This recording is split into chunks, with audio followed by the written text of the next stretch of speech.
Given the right conditions, this next tool is not only useful, it's mind-boggling. It combines two separate thoughts, puts them together, and just like a chemistry lab, those two things together creates an amazing explosion. This tool, this template, we're going to call the lease with an option to buy, whereby the strike price on the option follows the declining principal balance of someone else's mortgage. Wow. Now there's a name for a tool. Let's back up and break it apart. I want you to picture 2008 and this young couple that just bought their new house. Actually, picture any time in history that you want, but where they put a very, very small amount down on their home. They got a 30-year fixed rate mortgage, okay? They buy their home, they move in. Now, I've just described these type of developments that are all over the country. First-time starter homes, long-term fixed rate conventional mortgages, could be FHA, VA, anything conventional. They've put a minimal amount down, they're in their home, and then all of a sudden the market shifts. It shifts, and the values start falling, just like we saw between 2008 and 2009, okay? Maybe combined with someone having to move to get a better job, or maybe they lost their job. But all of a sudden now, if this couple has to sell this home, they quickly discover they have no equity in this home. Now, they want to preserve their credit. They don't want to just leave the key under the mat and say, here you go. And yet, to sell their home would mean writing a check to do so, right? The stage is set. Now, I want you to ask a few more questions, and then we're going to put this whole thing together. I'm going to want to know what their principal balance is. I'm going to want to know and look at the mortgage documents to make sure it's a long-term fixed rate loan. Now, of course, the variable is that total outgo monthly is going to adjust because of taxes and insurance over time. But the principal and interest payment are fixed, and the interest rate is fixed. The next question I'm going to ask is it possible for me to lease that home for an amount at least equal to their principal, interest, taxes, and insurance payment? Is it possible that out there in the open market, somebody would pay that much money to lease this home? Now, you'd say to yourself, well, why don't they just lease their home? If they need to move, why don't they lease their home? But the problem is that they're wanting to move out of state, out of area, and so to have this home and manage it when they're gone, that's also a problem. Selling it, they got to write a check. Being the owner landlord, they're moving out of the area, that's a challenge too. Okay, but I want to know that I can lease that home for at least that amount. All right, now, the third component is that we've all agreed that because the market has fallen, there is no equity in this home. That what they owe is basically what it's worth. Those are the three things I'm looking for. And if those three things line up, now I'm coming in with this proposal. The proposal says, I would like to lease your home. And I would like to lease your home with the stated understanding that at some point in the future, I would also like to be the buyer of your home. I'm going to lease your home with an option to purchase it. Okay. that all gets their attention. That sounds interesting. We're continuing to have the discussion. I'm going to further go on to say, and because my lease payment is going to be exactly what your payment coupon says you owe every month, your principal, interest, taxes, and insurance payment, my lease payment is going to exactly match that.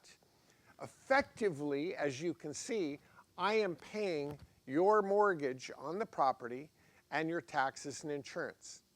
Yes, I can see that. I can see that. The other thing we've also determined is that there is no equity in this property right now, right? In other words, if you could wiggle your nose and somehow have this go away without writing a check, you've already told me that would be a good thing.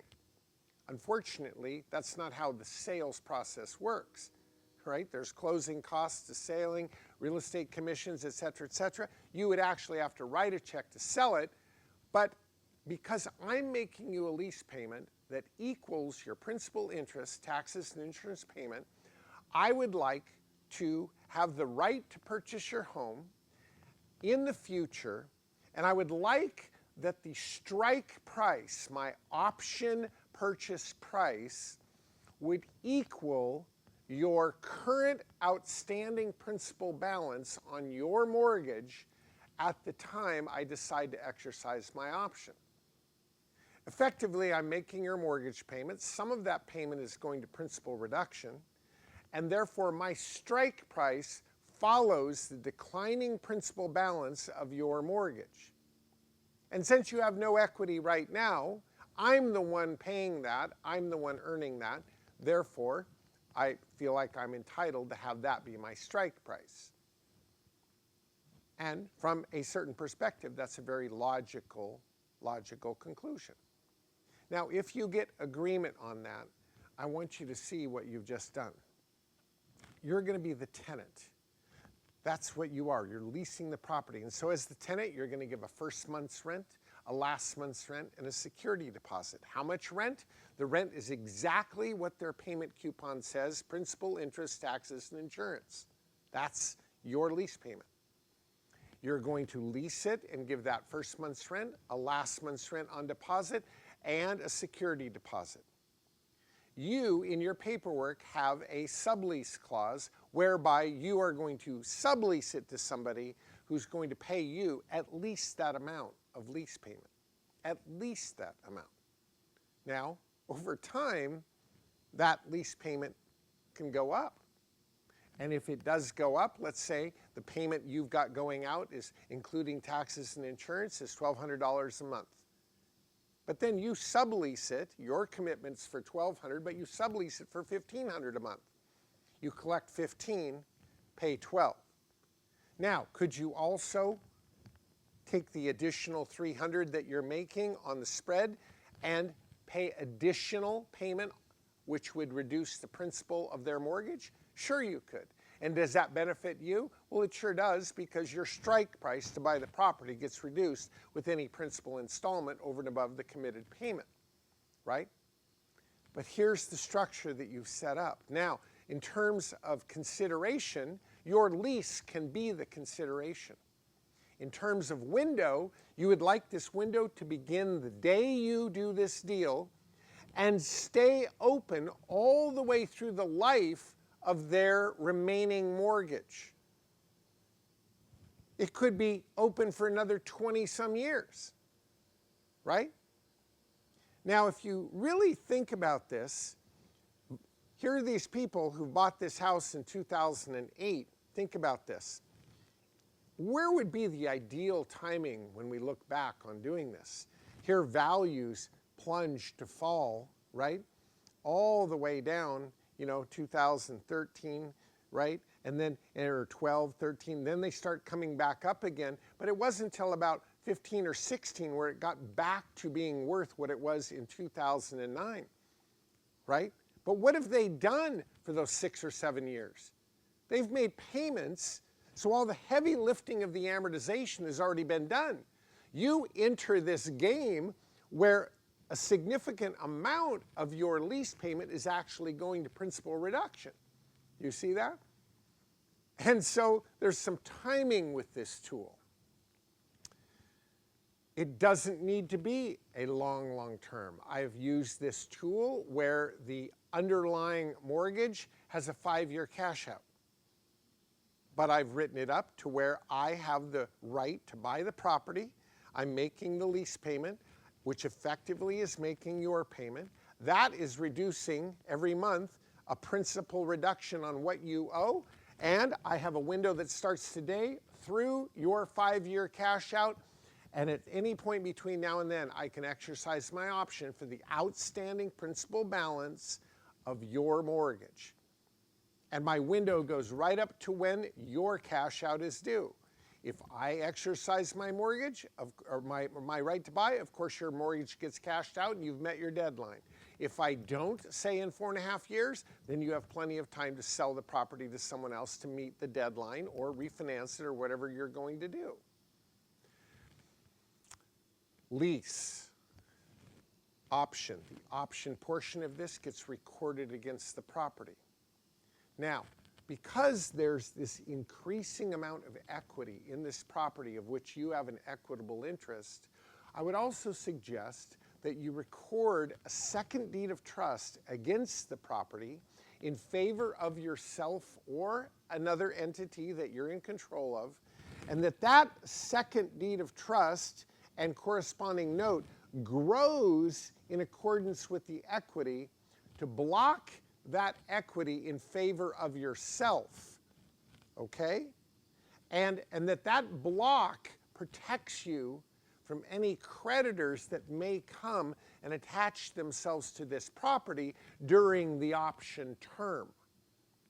And so there's some defense being played that as you increase your equity in this property that you don't own yet, you may want to block that equity with an encumbrance that grows from the outstanding balance to the value of the property, blocking that leverageable second position value equity in the property, so that you can be assured that nobody's going to step inside there and try to claim the equity of a property that you don't own yet.